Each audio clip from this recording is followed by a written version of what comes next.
Bismillahirrahmanirrahim. Assalamualaikum warahmatullahi wabarakatuh. Ashadu an la ilaha illallah, ashadu anna Muhammad dan Rasulullah. Allahumma sholli ala sayyidina Muhammad wa ala ali sayyidina Muhammad. Kama sholaita ala sayyidina Ibrahim wa ala ali sayyidina Ibrahim bil alamina innaka hamidum majid. Sebelumnya kita panjatkan dahulu doa kepada Gusti Allah ingkang Maha Agung untuk saudara kita yang telah memberikan sholawat sebagai dukungan terhadap channel dakwah ini berupa infak dakwah. Semoga sholawat itu, semoga dukungan itu ya menjadi catatan langit amal soleh bagi mereka dan keluarganya kelak. Dan insya Allah Gusti Allah Agung akan membalasnya dengan balasan yang lebih baik lagi. Karena lewat sholawat saudara-saudara kita itulah ya channel dakwah ini dapat eksis. Hadir dalam ruang-ruang diskusi kalian semuanya, sehingga sudah sepantasnya lah, sudah seharusnya lah kita berterima kasih kepada beliau-beliaunya. Kalau nggak berterima kasih itu tandanya orang gak ngerti unggah-ungguh kata orang Jawa ya. Oke, sebentar aku minum kopi morning dulu. Bismillahirrahmanirrahim.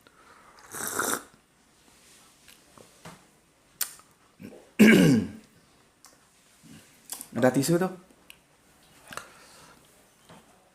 Itu tisu Bapak nanti malam yang di sana di bawah. Oke, berikutnya terima kasih juga untuk seluruh viewer terkasihku ya, dimanapun kalian berada ya. Semoga selalu anti skip, anti download. Dan bagi yang berkenan silahkan di-share link-link kajian dari channel dakwah ini dan engkau akan menjadi orang yang tercatat ya, ikut mengambil bagian dalam syiar ya, walaupun hanya men-share link dakwah saja.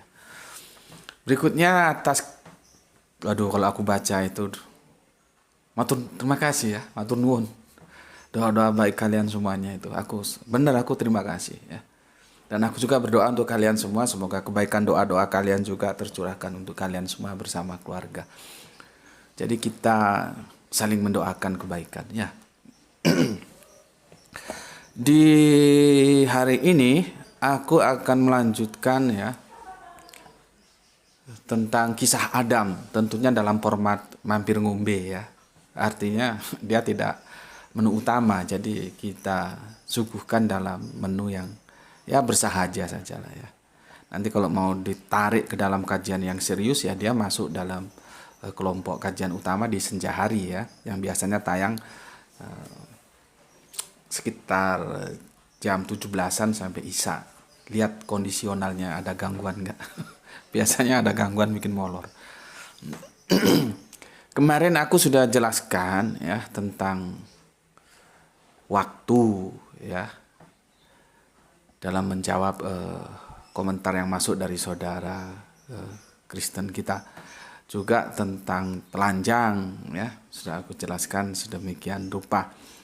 Dan aku sih tidak minta mereka atau saudara Kristen kita itu harus setuju dengan pendapatku, enggak ya, silakan saja punya pendapat lain.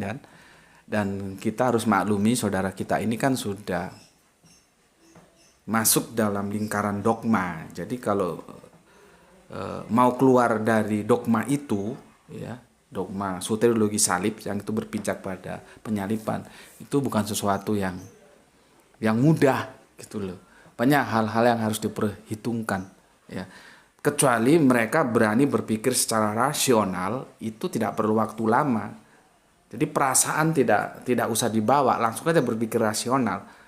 Kalau dulu mulai dari kecil sekolah minggu sampai dewasa sekarang itu dikira kisah Adam dan Hawa di Taman Eden itu faktual, setelah mendengar kajian ini ternyata itu tidak faktual tetapi metafora ya. Ya nggak apa-apa, baik saja kalau bisa begitu ya. Kan data-datanya sudah aku ajukan per season, per seri ya. Ini nggak tahu seri yang keberapa nanti, biar Gerha itu yang tulis, tapi ini dibikinkan playlistnya. Oke, aku sudah jelaskan ya, seperti yang kemarin, dan kita sekarang akan bergerak lagi. Akhirnya kan Adam dan Hawa itu merasa dia sudah melakukan kesalahan, ya, melakukan kesalahan, dan terbukalah matanya, ya, sehingga mereka tahu kalau mereka telanjang. Jadi kerangka berpikirnya mereka memang telanjang, tapi mereka tidak tahu. Setelah makan buah, matanya terbuka, mereka baru tahu kalau mereka telanjang. Nah, kan logika berpikir, orang makan buah durian 1 truk pun itu nggak ada korelasinya dengan mata yang terbuka sehingga bisa melihat. Nggak ada. Buah apa? Buah cempedak. Cempedak berbuah nangka kalau lagu dangdut itu. Buah apa saja lah, silakan makan. Kita uji secara saintifik. Ada yang orang nggak bisa ngelihat terus makan buah matanya bisa ngelihat, kan nggak ada. Dari situ saja kita sudah tahu ini metafor. Belum lagi di ayat berikutnya, itu Adam itu bisa melihat kok. Sudah aku jelaskan kemarin. Kenapa di ayat selanjutnya ketika mereka makan buah mata mereka terbuka sehingga mereka tahu kalau mereka telanjang. Artinya kan ini tidak berbicara dalam konteks harafiah. Kalau harafiah bertentangan, karena di ayat sebelumnya setelah dilarang dikasih tahu ya, ini yang boleh, ini yang nggak boleh, itu Adam bisa melihat kok, ya. Kalau dipahami secara harafiah kan bentrok itu ayatnya. Di ayat yang kedua ya, di Kejadian kedua itu ayatnya ya, pasalnya yang sebentar ini berapa ini? 19. Lalu Tuhan Allah membentuk dari tanah segala binatang hutan dan semuanya kepada manusia itu untuk melihat ya, bagaimana ia menamainya. Berarti kan bisa melihat Adam itu. Ya. Lalu di yang ketiga empatnya ya, dikatakan mereka keduanya telanjang, manusia dan istrinya itu tetapi mereka tidak merasa malu karena mereka belum tahu kalau mereka telanjang. Baru di ayat berikutnya ini kan ceritanya kan tinggal kita ngikuti yang aku bilang roadmapnya kemarin tuh gimana gitu loh ya.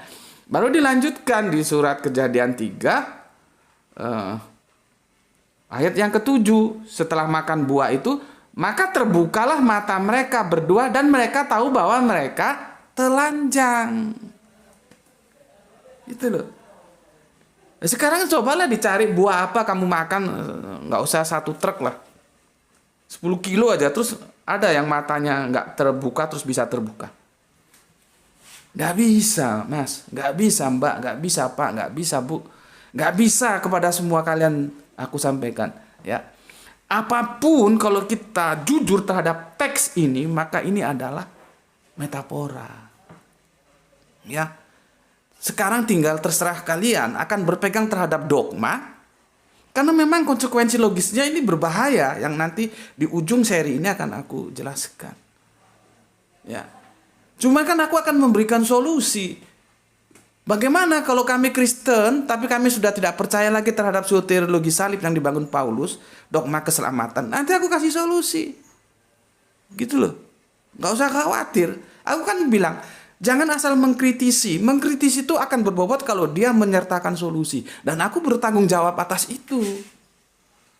Masalahnya kalian mau tidak. Hidup sekali di bawah kungkungan orang lain. Kalian kan terjerat dalam pemikiran Paulus yang dia membangun soteriologi salib. Gitu loh. Ya. Karena ini mau tidak mau, suka tidak suka, jalinan ceritanya itu menyimpulkan kepada kita ini adalah metafora. Allah mengajarkan kepada Adam dan Hawa untuk kita sebagai bagaimana caranya membangun peradaban. Nanti ujung-ujungnya ini Adam mengajari kita ya, digunakan oleh Allah sebagai metafora cerita ini membangun peradaban kehidupan. Karena tidak ada yang membantah bahwa dalam kehidupan peradabannya nanti manusia itu berbudaya, gitu loh. Ya. Paham ya? Ya. Jalinan kalimatnya itu, roadmapnya itu Sudah jelas ini metafora. Kalau nggak benturan ini ayat. Ya, oke. Itu sekedar mengerucutkan yang kemarin. Ya, sekarang kita lihat di sini. Ketika mereka mendengar bunyi langkah Tuhan Allah, terus jangan dibayangkan Allah itu melangkah gitu loh ya. Kalian kok ribet amat sih diajari. Allah itu juga mengajarkan lewat perumpamaan, tidak harus dengan faktual gitu. Nanti kalau di sini dibilang ketika mereka mendengar bunyi langkah Tuhan Allah, terus langkahnya Allah berbunyi, Allah melangkah gitu. Kan jadi nggak karu-karuan kalau gitu caranya. Makanya sastra itu perlu dimiliki. Supaya kita tahu, oh ini Allah mengajarkan kita lewat perumpamaan. Sekarang kalau lewat faktual, terus bunyi langkah Allah itu seperti apa? Terus berarti Allah itu tidak alfa omega. Dia perlu menuju dari satu lokus ke lokus yang lain. Buktinya apa lah? Dia melangkah itu. Kan jadi kacau balau. Jadi babak belur semua ayat-ayatnya. Ya. Dan aku sudah berkali bilang, ketika yang transenden ya diketemukan dengan yang imanen, Allah yang transenden nanti diketemukan dengan apa yang sifatnya imanen ya, itu harus dipahami secara metafora. Gak bisa harafiah. Aku sudah berkali-kali ngomong, bait Allah itu jangan kamu bilang itu rumahnya Allah. Kalau dalam perspektif Arabiun ya, baitullah. Enggak begitu ya. Anak Allah. Ya. Dan ini Tuhan Allah melangkah. Jangan seperti kamu melangkah.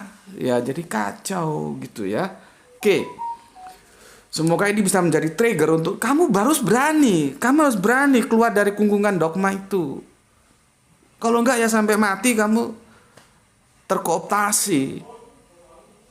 Ya. Oke, aku bacakan lagi. Ketika mereka mendengar bunyi langkah Tuhan Allah yang berjalan-jalan dalam taman itu pada waktu hari sejuk, bersembunyilah manusia dan istrinya itu terhadap Tuhan Allah di antara pohon-pohonan dalam taman. Nah ini kalau kamu pahami secara harafiah ya repot lagi. Allah itu maha tahu. Kamu bersembunyi masuk ke lubang semut juga Allah maha tahu. Kan jadi terbantahkan. Cuman kan tidak begitu. Ini metafora. Ceritanya biar asik gitu loh. Ya. Jadi si Adam dan Hawa itu bersembunyi gitu ya. Tetapi Tuhan Allah memanggil manusia itu, di sini masih disebut manusia ya. Dan berfirman kepadanya, "Di manakah engkau?" Ya. Jadi ini kan dialognya kan bagus ini ya. Ia menjawab, ketika aku mendengar bahwa engkau ada dalam taman ini, aku menjadi takut karena aku telanjang ya. Sebab itu aku bersembunyi ya. Firman-Nya, siapakah yang memberitahukan kepadamu bahwa engkau telanjang? Apakah engkau makan dari buah pohon yang kularang? Engkau makan itu? Ya.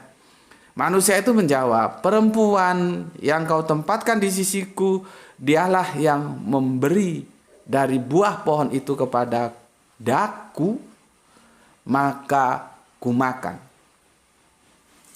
Ya, jadi peristiwanya si ular itu masuk dulu lewat si perempuan, baru perempuan ke yang laki-laki. Ya, jadi tidak ular itu langsung ke laki-laki, enggak begitu ya, kronologisnya seperti itu. Oke. Kemudian berfirman Tuhan Allah kepada perempuan itu, apakah yang telah kau perbuat ini?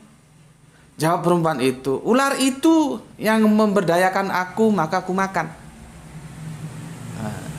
Ya, kemarin kan sudah kita bahas episode Adam dan Hawa itu tertipu atau terpedaya. Ya, maka seperti yang dikatakan tekstual ini terpedaya, bukan tertipu. Karena si perempuan sudah tahu bahwa itu dilarang, tapi dia terpedaya. Kalau dia tertipu, dia tidak tahu kalau itu larang. Beda ya. Kalau yang terpedaya, dia tahu bahwa itu larangan, tapi dia sudah nggak kuat, maka dia lakukan. Ya, pemilihan katanya harus diperhatikan. Ya, dan biasalah kalau habis melakukan kesalahan, terus kita saling menyalahkan. Ini si perempuan menyalahkan ular. Ya,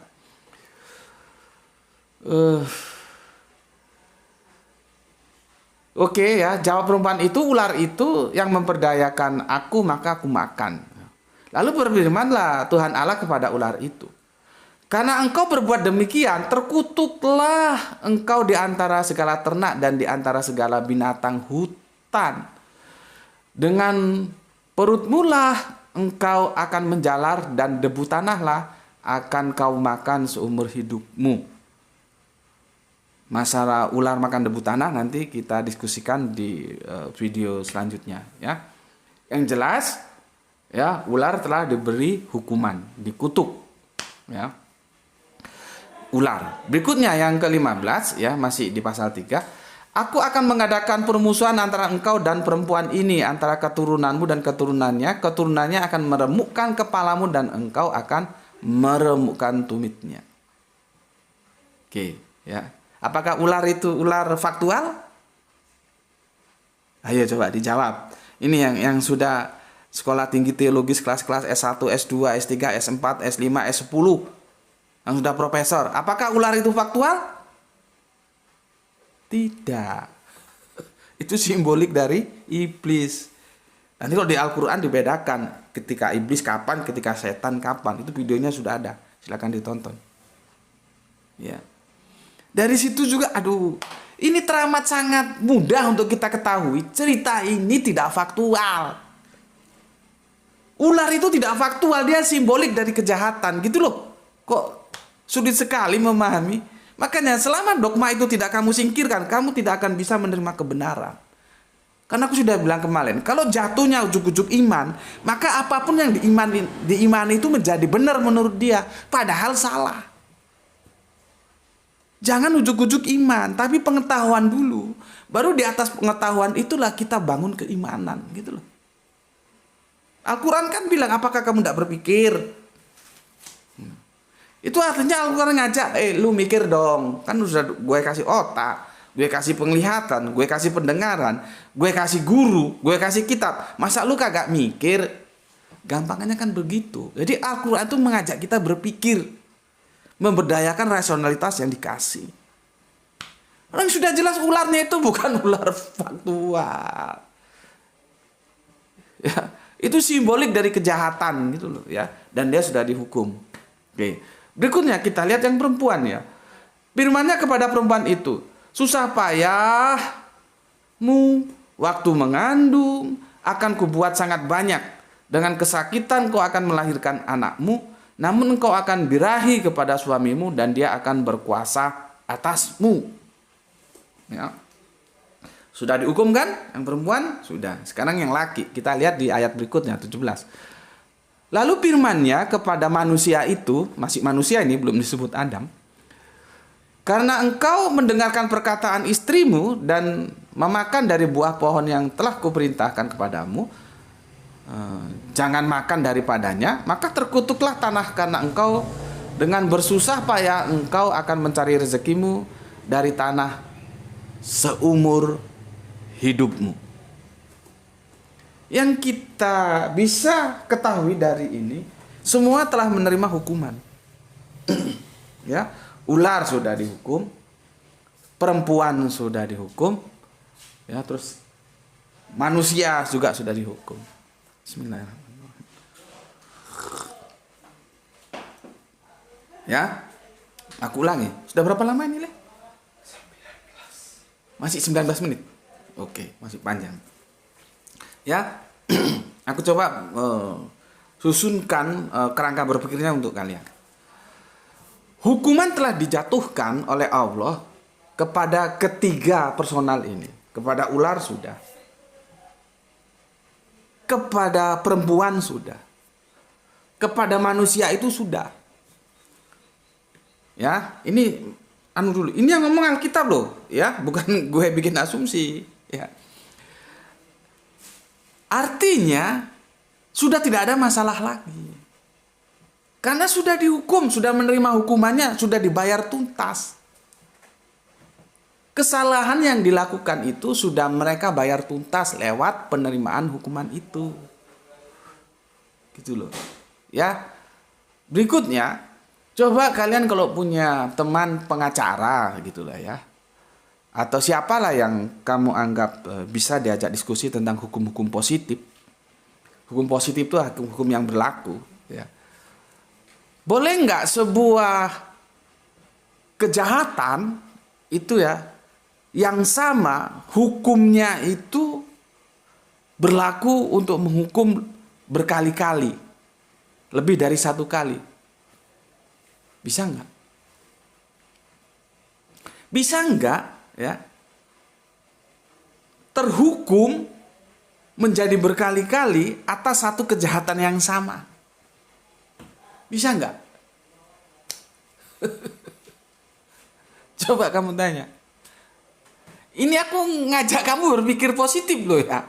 Makanya tanyakan kepada pengacara kayak siapa kayak yang itu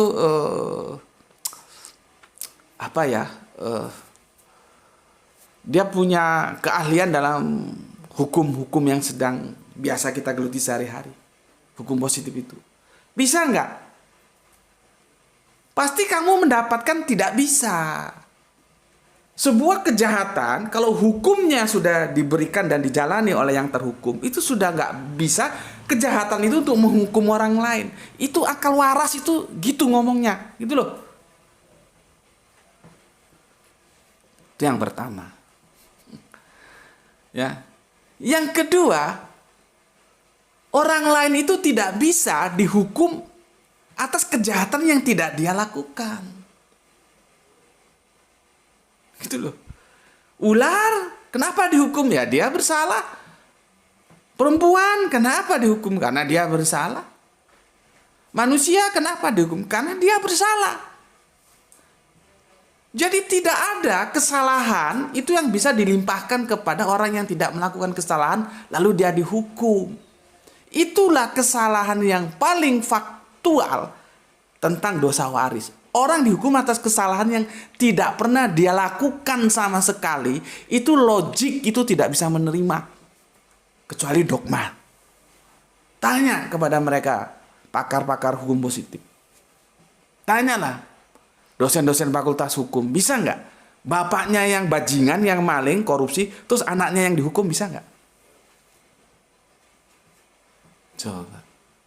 Coba direnungkan gitu loh. Jadi beragama itu biar nggak goblok gitu loh. Ngapain kamu beragama hidup sekali tapi dibawa kooptasi orang lain? Sedangkan Allah telah memberimu otak. Gitu loh. Jadi siapapun kalian, baik Islam, Kristen atau agama apapun, ayo kita memberdayakan otak. Karena otak itu yang melebihkan kita dari makhluk-makhluk lain. Kecuali binatang ternak, dia nggak dikasih otak.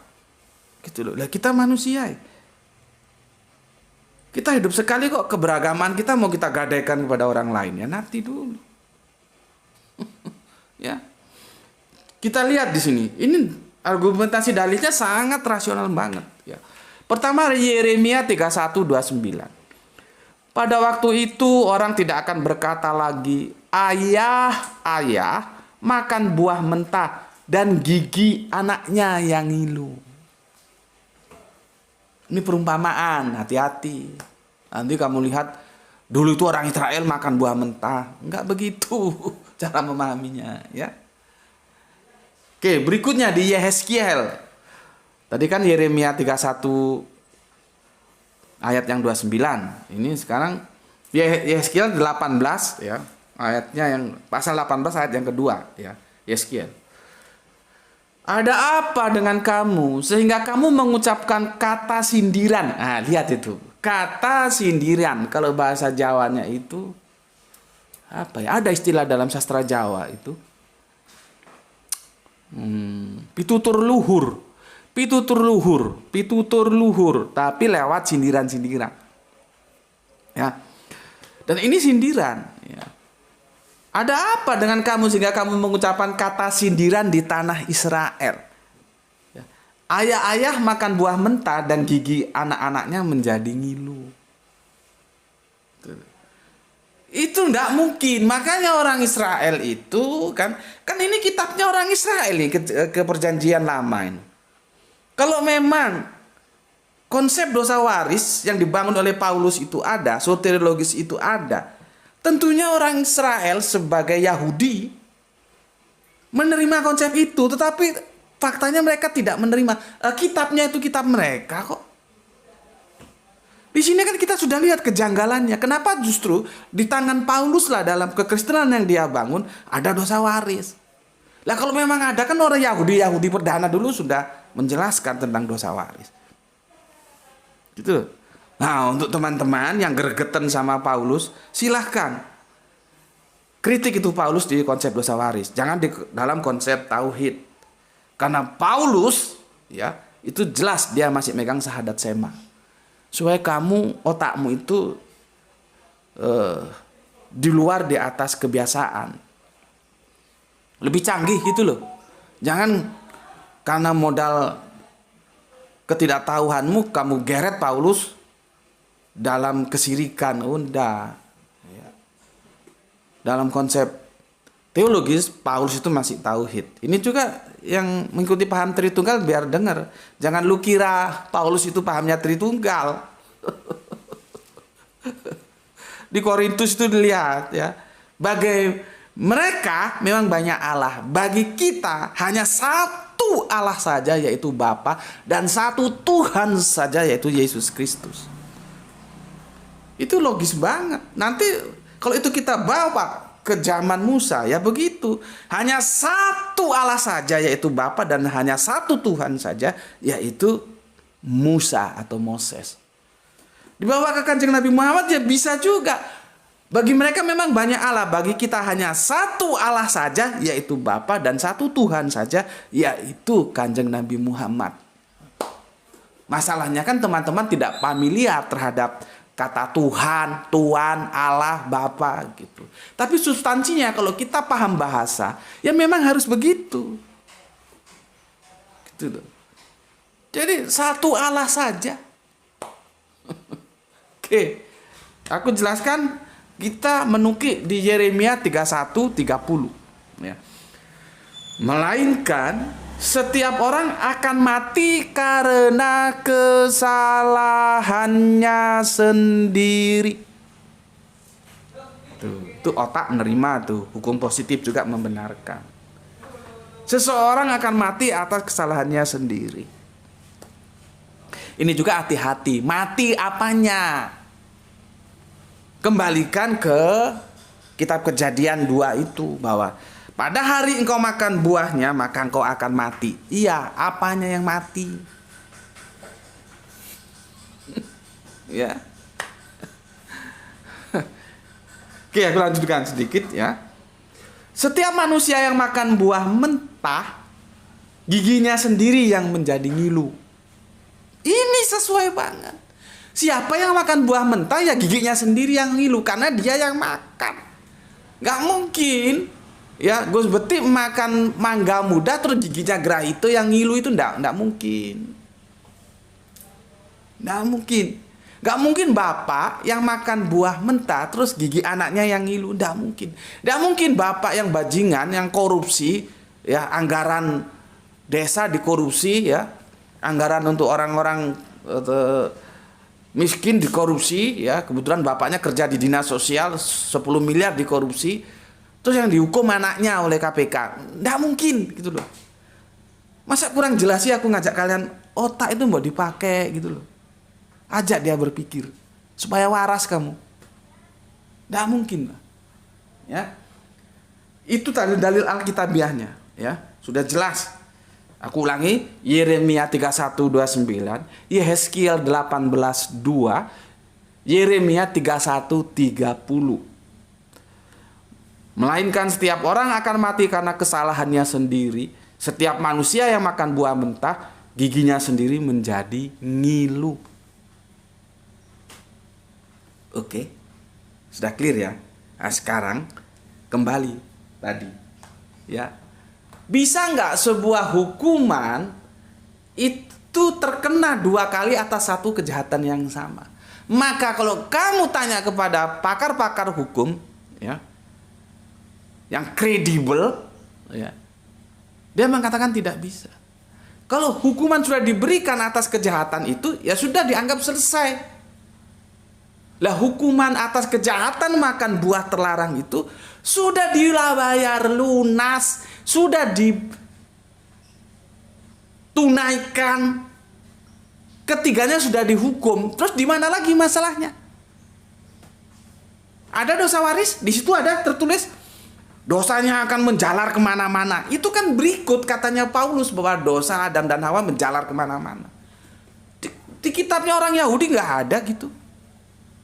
Artinya peristiwa itu ya sudah selesai sampai situ saja. Tidak terus merambat dosa menjalar kemana-mana. Itu kan dogmanya Paulus. Dan kalian percaya. Tidak bisa. Ular sudah dihukum. Perempuan sudah dihukum. Manusia sudah dihukum. Selesai sudah. Orang mereka sudah menerima hukuman kan. Dan tidak boleh orang dihukum berikutnya atas satu kejahatan yang sama. Tidak boleh. Itu dong. Ya. Dan didukung lagi, siapa yang makan buah, ya, maka kalau buahnya itu buah muda, giginya sendiri yang ngilu, bukan gigi orang lain. Ya, ini kitab orang Yahudi. Banyak-banyaklah bertanya kepada orang Yahudi, apakah mereka menerima konsep dosa waris itu? Apakah peristiwa Taman Eden, kisah Adam dan Hawa itu yang digoda oleh ular itu melahirkan dosa dan itu diwariskan menjalar kemana-mana? Coba tanya, nanti kalau aku yang jawab kalian kurang puas. Tanya kepada orang Yahudi, karena itu kitab mereka. Kamu tidak harus menerima, tapi paling tidak otakmu itu terisi literasi tentang Yahudi itu bagaimana memahami ini ayat. Itu loh. Ya. Sudah paham sampai di sini? Ya, intinya secara hukum positif, satu kejahatan kalau sudah dikenakan hukumannya ya sudah selesai. Tidak boleh satu kejahatan menghukum lagi atas kejahatan yang sama. Apalagi ini kejahatan seluruh manusia. Waduh, kacau balau. Dan di kitab Kejadian ini tidak ada ceritanya dosa itu diwariskan kepada anak-anak Adam. Itu tidak ada. Cari teksnya kalau ada. Karena sudah diselesaikan secara tuntas. Ya, semuanya sudah dihukum. Itu kajian kita kali ini ya. Sudah berapa lama ya? Oh, udah 32. Ya, mau kusi 15 menitan tapi nggak cukup ya. Oke, seperti biasanya, yang setuju silahkan like, yang tidak setuju dislike, dan silahkan kalau mau meninggalkan tempat ini. Semoga Anda mendapatkan kecocokan di tempat yang lain ya. Kalau di sini akademis ya. Kalau yang nggak berpikir akademis tentunya nggak betah ya. Silakan saja cari tempat lain, tidak ada masalah. Oke, itu dulu ya, dan kita saling mendoakan semoga mendapatkan rezeki yang barokah ya, dan kesehatan yang prima sehingga kita bisa melanjutkan kajian-kajian kita sebagaimana waktu-waktu yang lalu. Bismillahirrahmanirrahim. Alhamdulillahirabbil alamin.